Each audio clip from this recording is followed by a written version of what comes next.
capítulo 16 de Hechos de los Apóstoles. Después llegó a Derbe y a Listra, y he aquí había allí cierto discípulo llamado Timoteo, hijo de una mujer judía creyente, pero de padre griego. Y daban buen testimonio de él los hermanos que estaban en Listra y en Iconio. Quiso Pablo que éste fuese con él, y tomándole, le circuncidó por causa de los judíos que había en aquellos lugares, porque todos sabían que su padre era griego.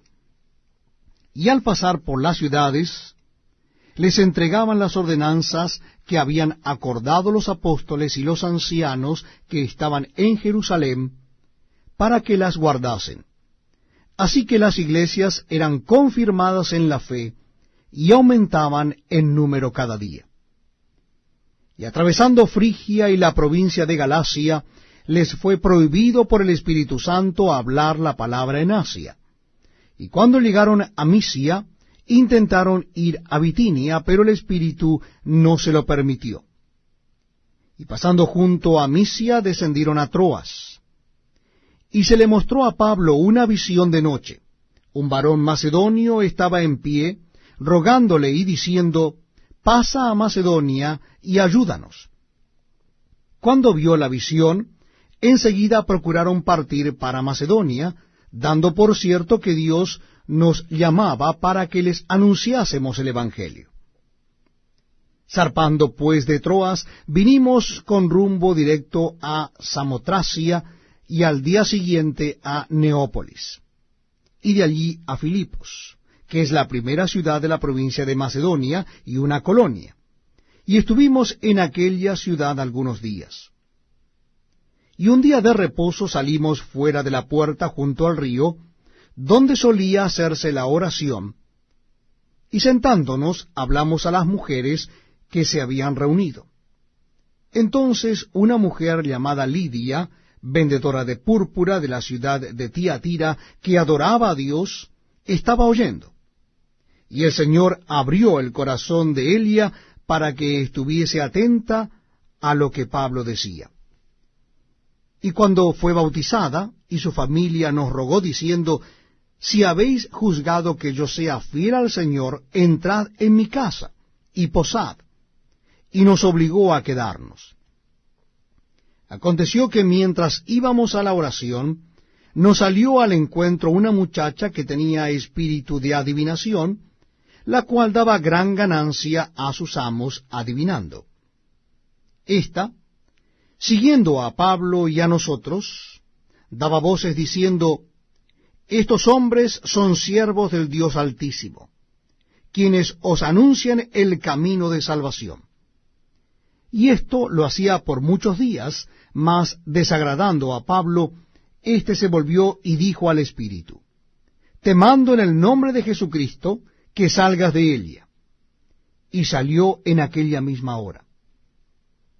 Pero viendo sus amos que había salido la esperanza de su ganancia, prendieron a Pablo y a Silas, y los trajeron al foro ante las autoridades, y presentándolos a los magistrados dijeron, estos hombres, siendo judíos, alborotan nuestra ciudad, y enseñan costumbres que no nos es lícito recibir ni hacer, pues somos romanos. Y se agolpó el pueblo contra ellos, y los magistrados, rasgándoles las ropas, ordenaron azotarles con varas. Después de haberles azotado mucho, los echaron en la cárcel, mandando al carcelero que los guardase con seguridad, el cual, recibido este mandato, los metió en el calabozo de más adentro, y les aseguró los pies en el cepo.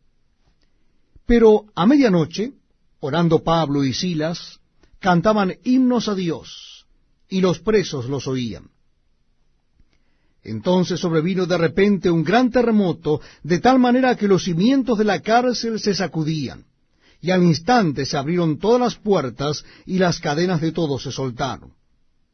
Despertando el carcelero, y viendo abiertas las puertas de la cárcel, sacó la espada y se iba a matar, pensando que los presos habían huido. Mas Pablo clamó a gran voz, diciendo, no te hagas ningún mal, pues todos estamos aquí. Él entonces, pidiendo luz, se precipitó adentro y temblando se postró a los pies de Pablo y de Silas, y sacándoles les dijo: Señores, ¿qué debo hacer para ser salvo? Ellos dijeron: Cree en el Señor Jesucristo, y serás salvo tú y tu casa. Y le hablaron la palabra del Señor a él y a todos los que estaban en su casa. Y él, tomándolos en aquella misma hora de la noche, les lavó las heridas, y enseguida se bautizó él con todos los suyos. Y llevándolos a su casa, les puso la mesa, y se regocijó con toda su casa de haber creído a Dios. Cuando fue de día, los magistrados enviaron alguaciles a decir: Suelta a aquellos hombres. Y el carcelero hizo saber estas palabras a Pablo. Los magistrados han mandado a decir que se os suelte, así que ahora salid y marchaos en paz. Pero Pablo les dijo: Después de azotarnos públicamente sin sentencia judicial, siendo ciudadanos romanos, nos echaron en la cárcel, y ahora nos echan encubiertamente. No, por cierto, sino vengan ellos mismos a sacarnos. Y los alguaciles hicieron saber estas palabras a los magistrados, los cuales tuvieron miedo al oír que eran romanos. Y viniendo les rogaron, y sacándoles les pidieron que salieran de la ciudad. Entonces, saliendo de la cárcel, entraron en casa de Lidia, y habiendo visto a los hermanos, los consolaron.